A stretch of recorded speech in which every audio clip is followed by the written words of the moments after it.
The end is coming. But what comes after? Death is much a part of life as living itself. Just to stay alive, we must wreak death upon the land. Plants, animals, bacteria, fungus, mold, all of these things must perish so that we might endure.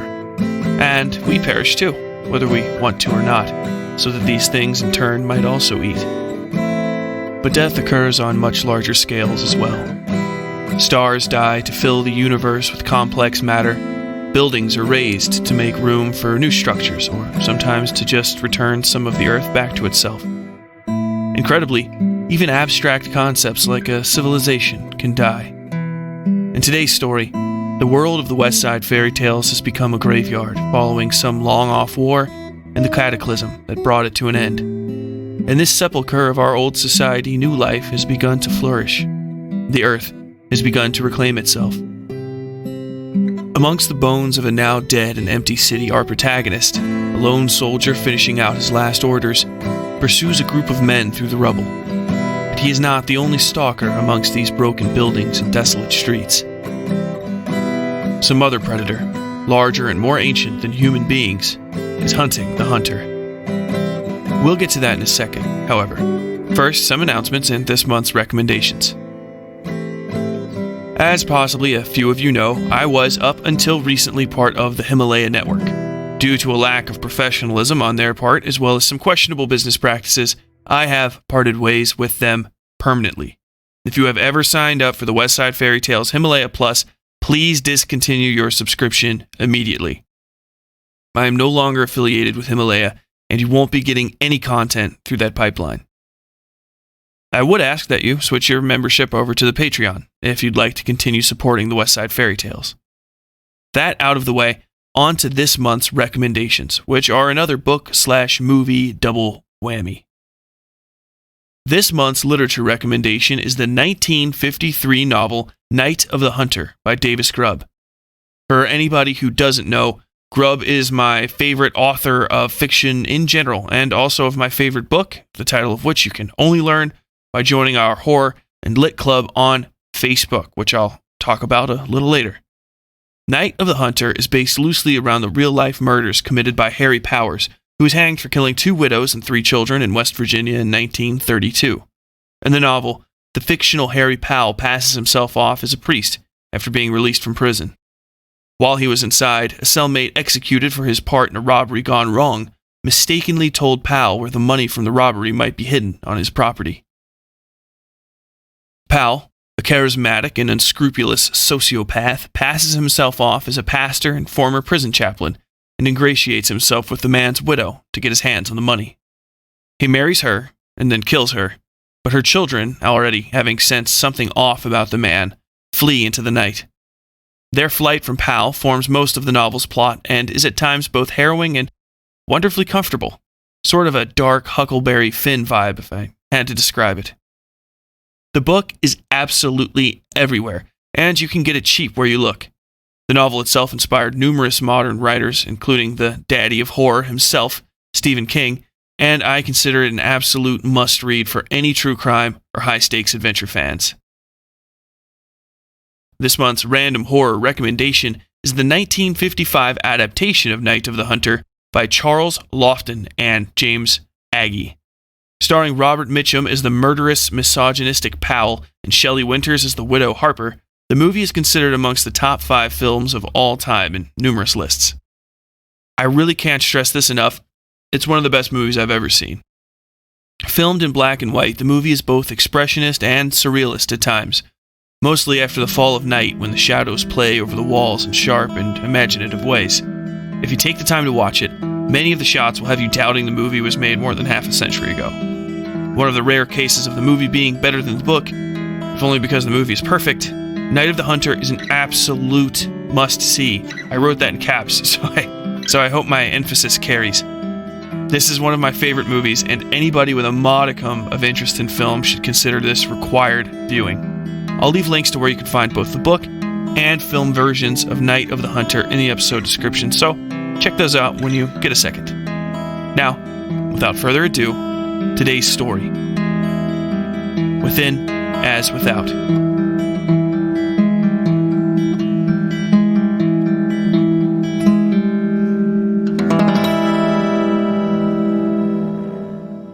Heat radiated off the asphalt time hadn't yet sunk beneath the river. What remained of the bridge lay like strips of rotten flesh over the water, clinging to rusty supports standing in silhouette like the ribs of some great, gutted beast. The city beyond wore the crust of life borne by any dead thing. Structural frames lay at rest as blackened bones amongst the crush of fresh green. Braxton Fujima let himself rest for the first time in days, sucking on a plastic button and hoping the water below would test drinkable. It likely would. It almost always did. What warnings passed among the other soldiers before the blasts had almost all turned out to be false. The water was clean. The soil was healthy. Nature had reclaimed all the lost territory it could find. Birds flocked through skies a deeper blue than Fujima had ever known. The orange clouds of the city had receded as the pollution dampers fell offline, as the lights went out, one by one. It seemed as though the world was trying to forget its odd, human experiment. Fujima filled his canteens when the tester on his wrist compact blinked out a bright green OK. No radiation, no parasites, no detectable poisons. He drank deeply of one canteen and let himself relish the feel of the fresh water inside his body. He'd never known thirst like this before the war ended.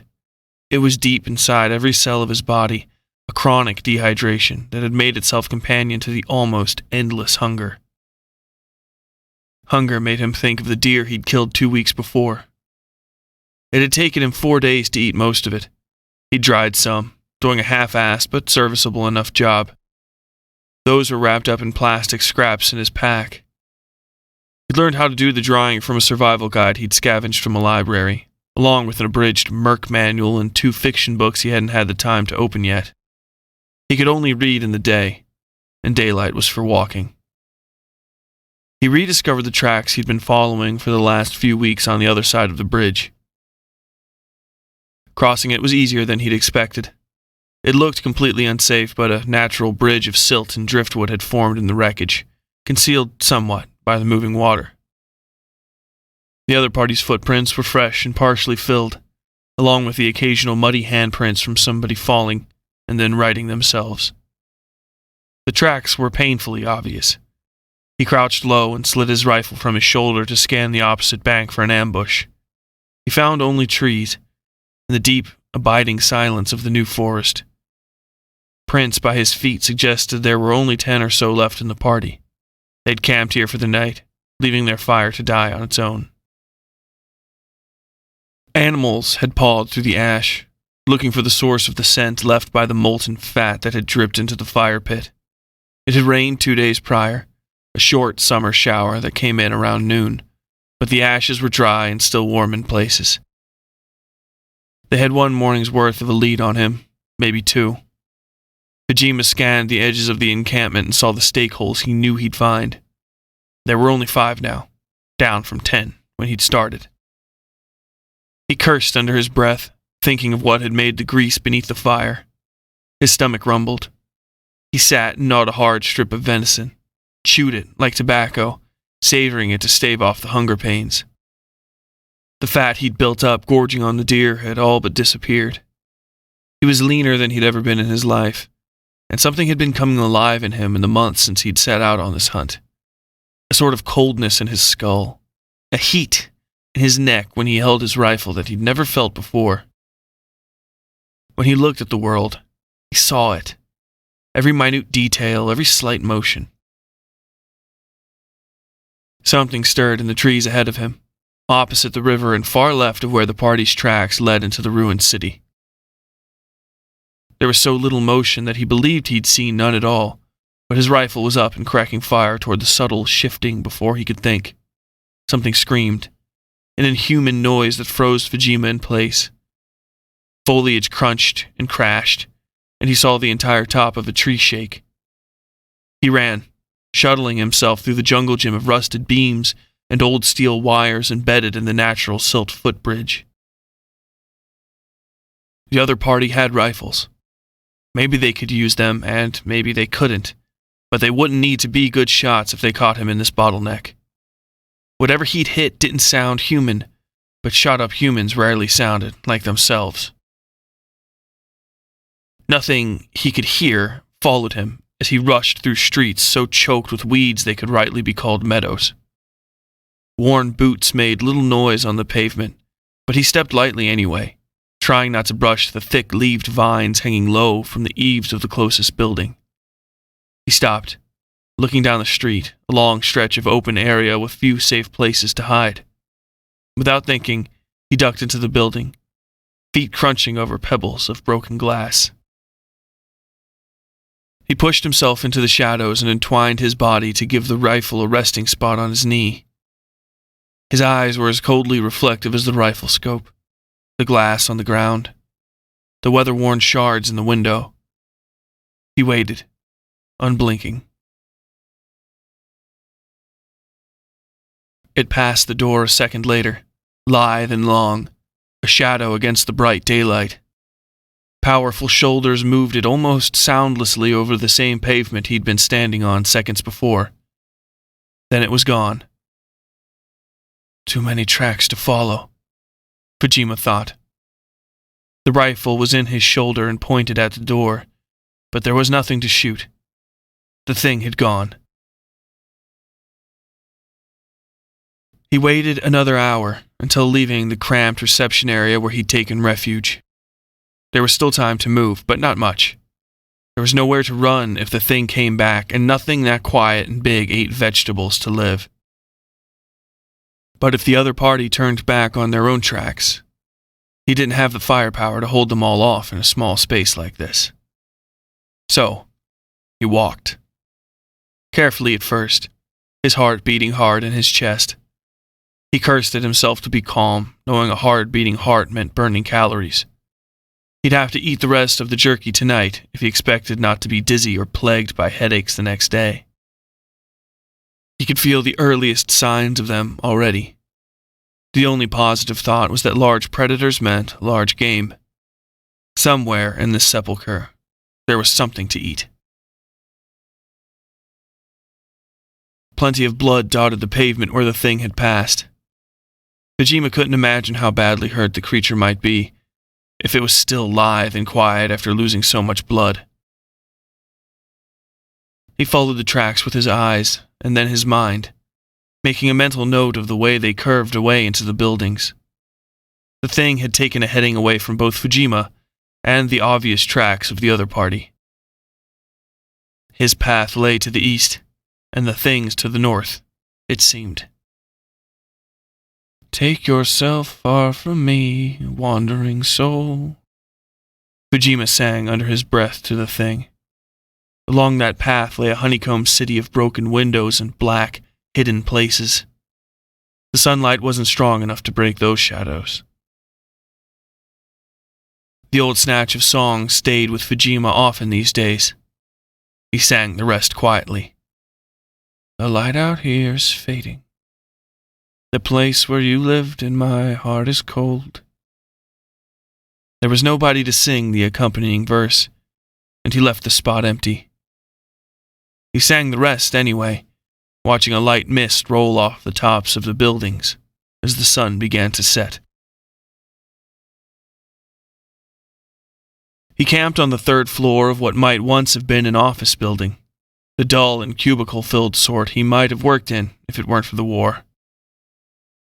Several floors were missing from the northern half of the structure, as though somebody had carved out a chunk of it with a giant ice cream scoop. He recognized burns from an old explosion where the weather hadn't worn them away, and thought this floor might have made a perfect sniper's nest. He'd chosen the building for the vantage it gave him over the central boulevard, where he'd found fresh tracks in the thick forest of ankle-high mushrooms.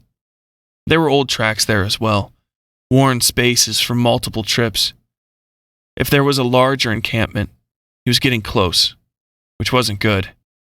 The party he'd been tracking could be taken care of with planning, but all that went out the window if he ran into another dozen armed men. But that was a problem for tomorrow. Night held its own dangers.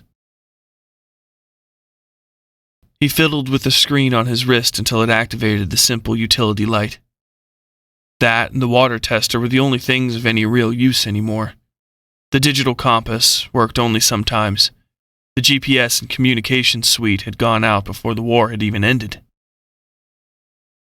If he ever ran across another soldier out here, the device would prove his identity.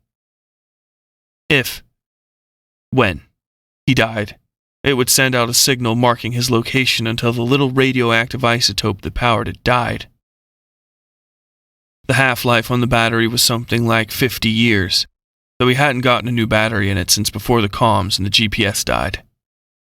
He didn't bother with the math on how long his little arm-mounted grave might continue sending out its lonely SOS. He'd long since turned off the notifications about just such signals in his vicinity. It was too depressing.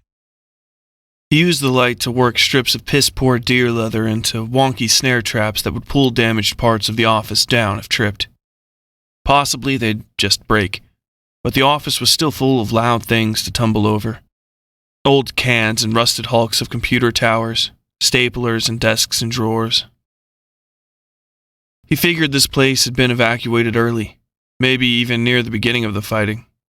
If he had a map, or any real idea where he'd wandered to after getting the final order from his captain, he'd know instantly. There had been a lot of southward marching since he'd left the 109th near Syracuse.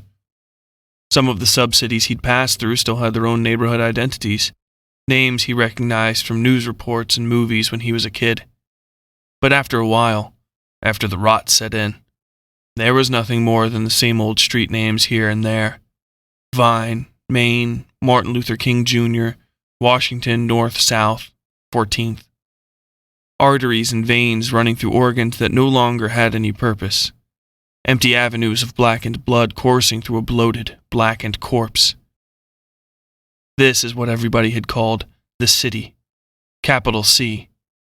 Nobody knew the proper name of the city when he was alive, and nobody cared now that it was no more. The sub-cities, the neighborhoods, they had names. Community identities, after a fashion, but the city itself was a heartless tangle of brick and steel that left behind no mourners. Fujima woke to the sound of dragging steel. The noises were tentative, cautious. Dark had settled in full and deep, though no night was truly dark now that the city was gone. Unless there were clouds, the stars formed a band of light across the sky, so blazingly brilliant it still stunned him they'd never been visible in his younger life. Blue-gray light filled the interior of the building, making a charcoal etching of the interior. Shapes grew and shifted from what he knew they were. His brain demanded he turn on the utility light, but he kept it off, letting the sound move closer. The black of the darkest shadows seemed to pulse and roll as his eyes tried to focus, as his brain strained to make sense of them. He saw faces in the black, human and blank-eyed, that shifted and faded and became more familiar shapes. 2 computer screens on the far side of the room had become a set of square glasses on the face of a ghost just inches from his face. His mind made a clawed hand from the cracks in a window, a raising gun from the subtle shift in a strand of leather beside his cheek. Fujima almost didn't believe he saw the eyes when they opened. There was no color to them, aside from the faintest tinge of blue, a cousin to the starlight falling on the abandoned office equipment around him. They grew larger, to the size of the palms of his hands. His heart beat against his ribcage. Sweat rolled down his face. The thing in front of him breathed, and Fujima brought the rifle to bear on it, slowly. It was a simple bolt-action .308 with a telescopic sight. A single round to fire at this range if somebody charged at him. Then he would only have an 18-inch bayonet in his own body. There was a sound of dragging steel again, soft, and then the sudden crash of something massive and metallic striking the ground. The thing didn't scream this time, it didn't make a sound at all. It was simply gone. The weight of its passing felt only in the stiff current of cold air rushing to fill the void it had left. In half a second, Fujima heard the sound of a hunk of metal smashing into stone, and then nothing but the ring of that, echoing again and again into the empty night.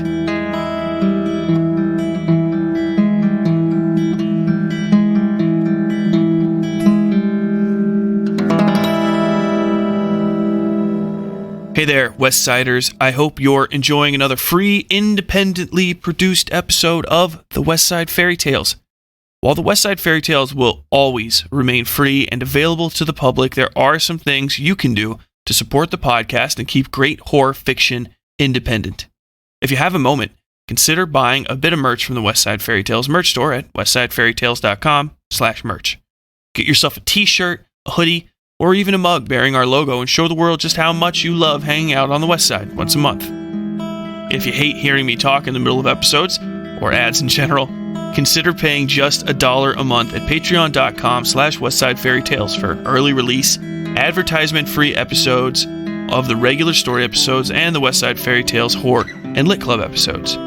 For $5, you also get PDFs of the monthly stories laid out just like a real novel, and access to the Behind the Story episodes, where I go in detail about the method behind creating the month story and any inspirations I have. You get even more content and free merchandise at the higher levels, so please consider supporting the Westside Fairytales today. Now, back to our story.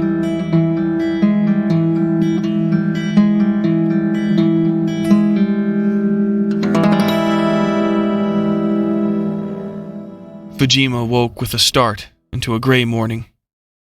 Birds were his alarm clock now, and the first of them started singing when the morning dew boiled off where it had settled.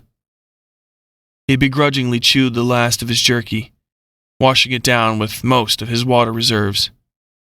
He assured himself, not for the first time, that where there was green, there was water, and that where there were predators, there was prey. A survey of his campsite told him the story of the previous night. A filing cabinet he'd attached nothing at all to had fallen over beside his bedroll, just in front of the door to the closet where he'd slept. He found the snare that did catch 3 floors down by the front door. The maybe 5-kilo computer terminal he'd tied to the leather had disintegrated after impacting the wall beside the door. The snare itself was gone entirely. Half a day of walking took him through the bowl-shaped remains of a college campus, where the founding fathers sat in a tight circle of moss amidst rows of long, empty concrete benches. Bronze had run to black, so that he could barely make out their features. The plaque on the marble plinth had rusted off and fallen face down on the ground. He wasn't interested in reading it. Fujima tightened his grip on the gunstock when he found the remnants of his quarry's encampment. Crude butchery remained of a middle-aged man, his body opened from calf to neck along his backside. The worthwhile meat there, Fujima could see even from what was left of him that he was terribly thin and unhealthy, had been stripped away and cooked on the nearby fire. He touched the coals. Warm, still smoldering in places. No stake holes marked the ground of this encampment, and he wondered if the remaining prisoners were simply too weak to try to run. His own stomach grumbled, and he felt the first nasty, sweaty rush of endorphins as his body started eating itself. A tentative queasiness settled over him, and he steadied himself against a marble pillar that held up the steel awning over the campsite. A nearby sign named this place as the Adelaide Stevenson Reading Garden. He found the apple trees a short while later, as if by providence. The walk that preceded their discovery passed in the sort of haze he knew meant the first early roots of starvation were draining him. His vision swam and fell back into focus, and his legs worked more by memory than by intention. The first apple nearly smacked him in the head. He'd walked into the grove while just tracking on instinct. His quarry had once moved softly, taking care to keep their traces to a minimum. This other party's former pursuers had likely given up the ghost long before Fujima had stumbled across their trail. Much like these trees, he had discovered them on accident, but he had heard the screaming, and then he had seen the tattoo. Fujima's mouth watered when his fingers brushed the skin of the apple. It was the hard-skinned green kind, though when he took it the thing felt marshmallow soft. He bit deep into it, nearly passed out from the pain of vomiting. It was utterly rancid, so rotten the insides of the skin were nearly liquid. Fujima felt his breath catch in his chest and looked at the space between his hands. The grass here was short and wide patches. It slipped out of focus and then burst into a series of grid-shaped colors, alternating ripples of sight and sound. "Oh, shit," Fujima heard himself say. Something squalled in the distance and he pushed himself to his feet. The ground felt blue beneath him, tight as a drumhead and reverberating with the deeper motions of the earth below. Bark on the trees shifted and split into a million rolling scales, all glittering gold and red like a roulette wheel. There was a louder noise, and Fujima moved toward it. The air parted around him like a curtain, rolling in and out as waves of barely audible orange and purple. There was a taste to it like copper, that filled his nose and forced its way up into the space behind his eyes. He found a space in the grove of apple trees where the grass was matted down with blood, thick and black as pudding. A deer lay dying in the clearing, hooves flailing beneath a torn body. It had run a long way before falling there, finally dropping when its intestines caught in a pile of stray branches beneath a dead apple tree. Fujima fell on the deer as though he were a rock dropped from a great height, a mindless thing devoid of purpose, devoid of anything but its own self and the heartless physics of momentum. He crashed upon the deer like a wave, tearing at it with his bare teeth. Fujima woke in the clearing.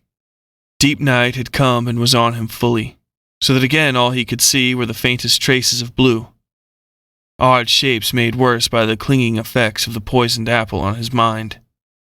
But before him, he saw again the eyes of the thing that had found him in the ruined building. They hung over the shapeless carcass of the deer, over the sound of thick teeth tearing muscle. The space around them was a rolling miasma of black and green and blue stripes, all falling over and through each other like cards in the hands of a cheating gambler. Low, throaty growling came from the thing, and then from Fujima himself. He realized he had crawled onto his hands and feet, raising his back like a wolf. The thing seemed not to care, ignoring him and going back to its meal. Fujima woke to singing birds. Blood had dyed to a tacky scum over his face and hands, and he was terribly thirsty, but his stomach was full. He could still hear the faintest apple poison ringing in his ears. It was a dull, deep note that lived at the tails of its own tone, a sound just shy of silence. What remained of the deer lay in the grass beside him. The grass itself had risen in the night, no longer pressed down by death and those that fed on the dying. Fujima could feel a sore spot in his gums where he'd lost a tooth, probably from pulling at the raw meat with just his bare teeth. What remained of the meat, and little remained, were colorless scraps of connective tissue and red smears of tripe. Its bones rose amongst the emerging grasses, so clean in places they glowed. Lines of red ants had already found the corpse and were polishing away what remained. Birds darted in and picked at bits of hair and what thin facial flesh hadn't been eaten. What they left would go to the ground, forgotten amongst this grove of poisoned apples. Fujima cleaned his face and hands with some of his remaining water, naked to his waist and steaming slightly in the growing summer heat. He drank the rest and stood, finding the road, the tracks, and his quarry soon after. 5 men remained of the larger party he'd been tracking. He could only imagine where the others had gone. There was no indication they were hidden away in the foliage growing through the sidewalks, nor could they be in the buildings beside the road. From a distance of maybe 500 meters, he scanned the windows and every other dark place beside the people. There was nothing. He watched them walk the last of the prisoners, a woman and 2 children, several paces ahead of them. The woman's steps were hesitant and weak, her arms and legs a shade shy of skeletal. The children seemed much better. Probably they didn't have such bad calorie deficiencies given the same rations. Their little faces scanned the buildings with wide eyes, looking for something they had been told to be afraid of. Fujima let them travel out of sight, waiting for at least 20 minutes until moving, expecting any rear ambush they'd set up would get tired of waiting and leave their hides to catch up with the group. Nothing. He pushed himself to his feet and moved down the road, taking each step carefully. The buildings here were ancient, but well built. Uneven bricks paved the road beneath his feet, overgrown with moss so thick it drank the noise of every footstep. He caught their shadows moving up a wall in a pass ahead, and found a building that would look in that direction. He quickened his pace, running long and low over the street until he was climbing through the pitch-black floors, using his utility light. He could hear some screaming from the people, desperate men barking orders at somebody, each other perhaps. The woman screamed something back at them. They were clearing out a tiny space between two buildings on the opposite side of the street and down some from where Fujima had set up. The men were scrawny, heavily bearded, and sported old plague sores around their eyes and mouths. The women and children had clean skin, as far as he could see. Fujima dropped his pack in front of the window and took aim. The source of the argument was plainly clear. The men were selecting which of the children they were going to butcher, and the woman wasn't happy with either choice. If they had brought the corpse in the university garden, the meat at least, they'd have had a few days more of food. The wastefulness was uncharacteristic, Fujima thought. Then he saw the men drive a stake between the cobbles. They tied the child to the stake and then set up a hide in the cleared area. Bait, Fujima thought. Now he knew where the rest of the men had gone. He thought of the eyes in the dark the past 2 nights, the long stretch of open street leading into this sub-city, the body left to rot in the sun, only half eaten. He moved his sight over the leg of the man staking down the child. The little girl was dirt-streaked and half-dazed from fear, maltreatment, and malnutrition. Fujima pulled the trigger. Blood misted the cobbles behind the man, and his ruined femur collapsed under the strain of his weight. He dropped the automatic rifle he'd been carrying on the ground and grabbed his leg, screaming. The other men began firing blindly into the building, nothing coming close to Fujima. He left his rifle perched on the bag and lay back on the floor, watching the occasional stray round knock chunks off the ceiling. The gunfire slowed, and he heard the men screaming to each other, clips and phrases about covering this or watching that. He pulled a thin fiber-optic cord from the device on his wrist and bent it so he could see over the rim of the window. A grainy image of the men cowering in their hide filled the screen. One of them crawled toward the wounded man with a determined look on his face. Fujima rose, shouldered the rifle, and fired a round through the left eye of one of the men in the hide. His face turned to dust and scraps of bone that flew into the open mouth of the man behind him. That one fell down below where Fujima could see. He racked another round and shot the crawling man, who had stopped moving forward on his belly to scan the buildings with his rifle. Fujima shot him in the heart, and the man's body deflated slowly until he looked like he was sleeping, with his rifle as a pillow. The woman screamed. Fujima turned the scope in time to see one of the 2 remaining men dart from the hide and snatch the boy off the ground. Rifle in hand, he sprinted off down the road past where Fujima could see. Fujima sighed, stood, and shouldered his pack and his rifle. It took him several minutes to descend the building. He approached the place where he'd killed the men, rifle raised, cutting the alley into thin slices, his eye ate step by careful step. The man with the shot leg was still dying. The girl he'd staked to the ground by her wrists sat patiently with her hands behind her back, waiting for whatever was going to happen to just be over with. She looked at Fujima, and he put a finger to his lips. "Daddy!" The man on the ground yelled, trying to crawl closer to his gun. His face had gone slack and ashen, but his lungs worked well enough. He turned toward Fujima and opened his mouth to scream. Fujima clucked his tongue and planted his boot on the man's chest. The man's next words were little more than a hiccup. His hand slapped at Fujima's pants leg as Fujima pushed his foot up and down, pumping the blood through the man's chest and out through his leg. He didn't make another sound.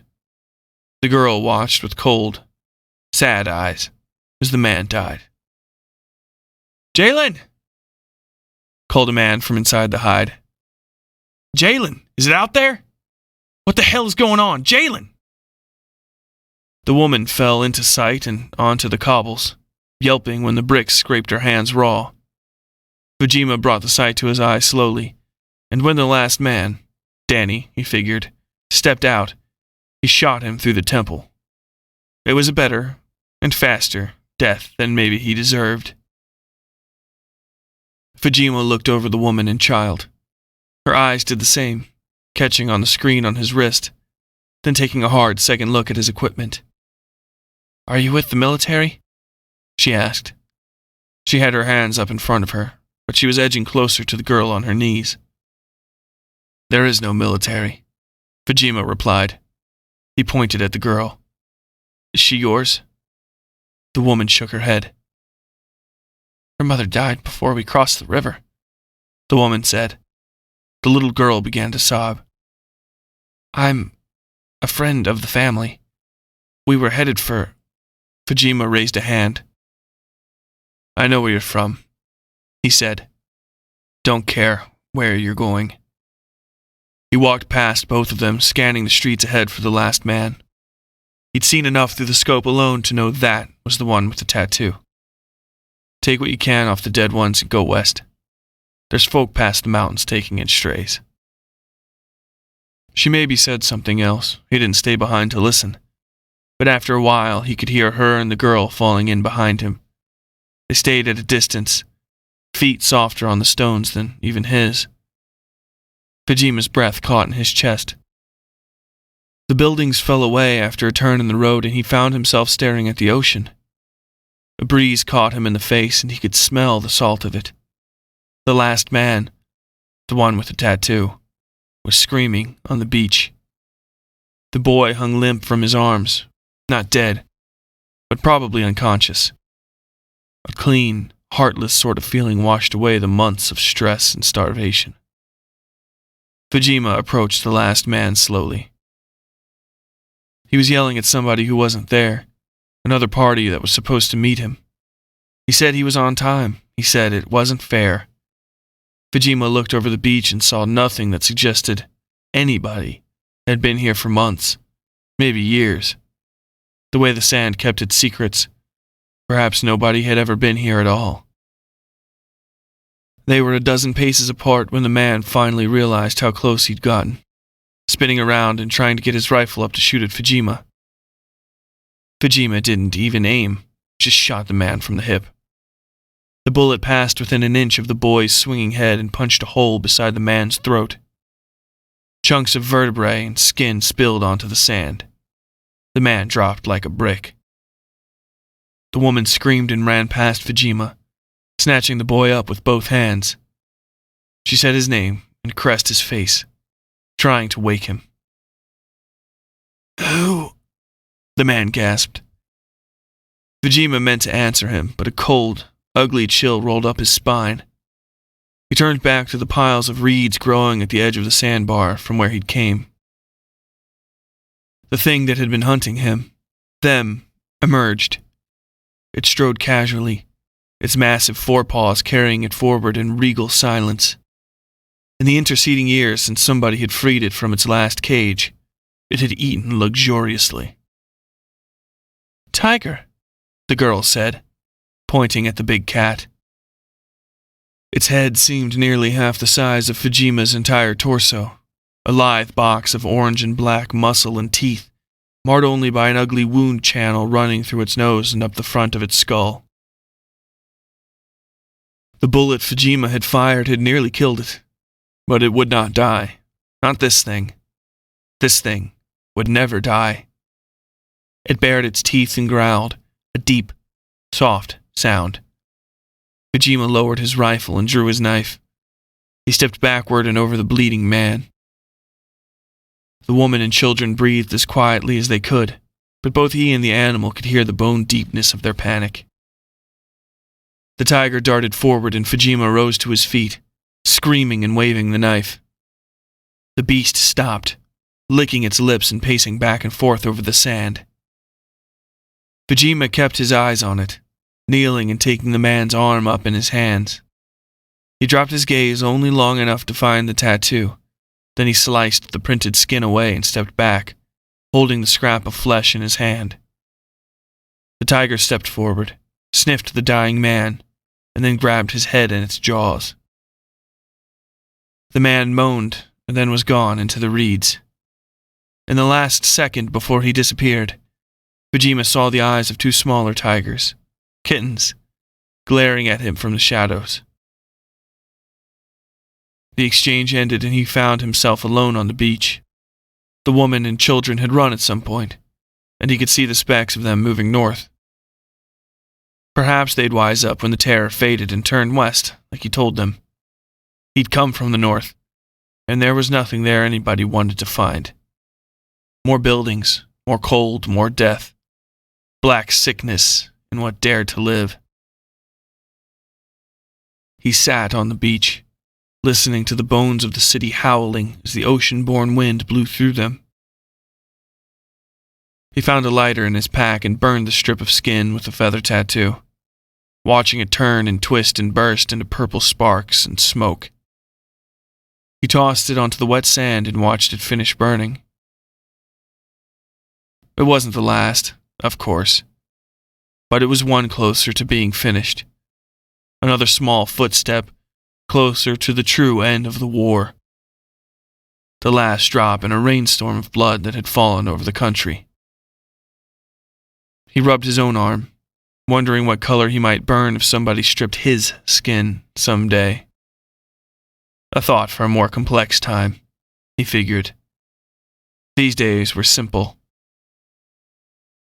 He lay out on the sand, using his pack as a pillow. In the morning, birds would wake him, as they always did now, and he would continue to pick his way through the bones of the city. Like the ants who finished the remains of the deer, he would find the scraps of flesh that still clung to this dead beast, and he would polish them away. He would render this place empty again, or free, at least, of what had damned it, consigned to an eternity of unblemished shining, dead beyond death, within as without.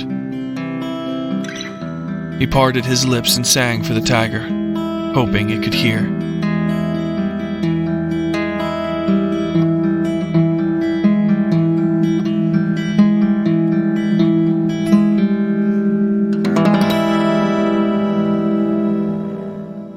Hey there, Westsiders. Well, that was Within as Without. What did you think of it? Have you ever dwelled at length on what might become of our civilizations in time, or what it might be like to wander through a dead metropolis on some unknown mission? Have you ever been chased by a tiger? Hell, have you ever been chased by anything? Let us know in the Westside Fairytales Horror and Lit Club on Facebook. The Horror and Lit Club is a place where fans of the show, some call themselves Westsiders or even Westies now, can talk to each other about the show, the recommendations, and anything else that comes to mind. The only real rules are don't be a dick to each other and try to keep your posts focused on horror and literature. But even that last rule is pretty soft, so come on by.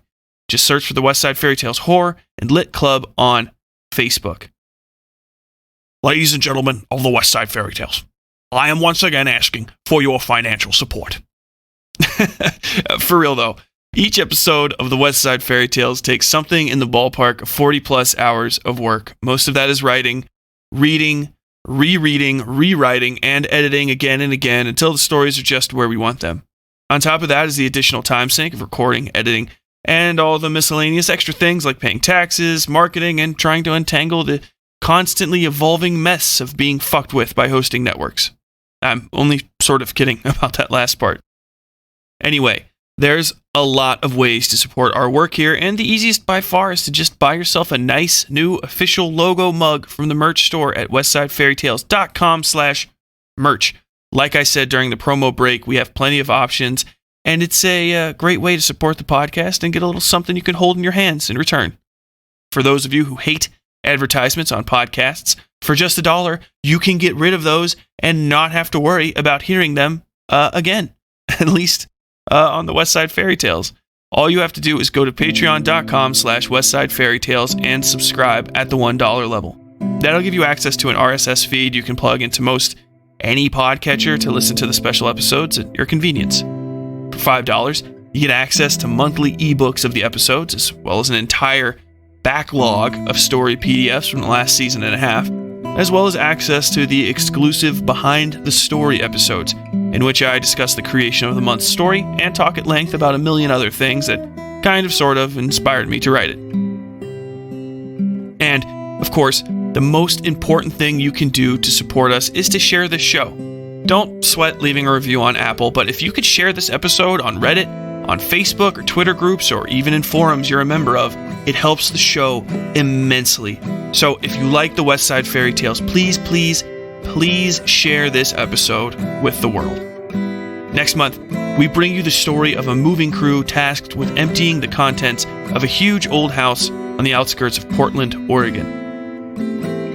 What seems at first to be an exhausting, if simple, job becomes anything but, however, as the cobweb-filled home isn't as abandoned as the men have been led to believe. I hope you'll join us next month for our story, The Move. And until then, as always, stay safe out there. The Westside Fairytales is written, read, scored, and produced by Tyler Bell. Episode artwork by Yui Breedlove. All content herein copyright 2020 WSF Productions, LLC.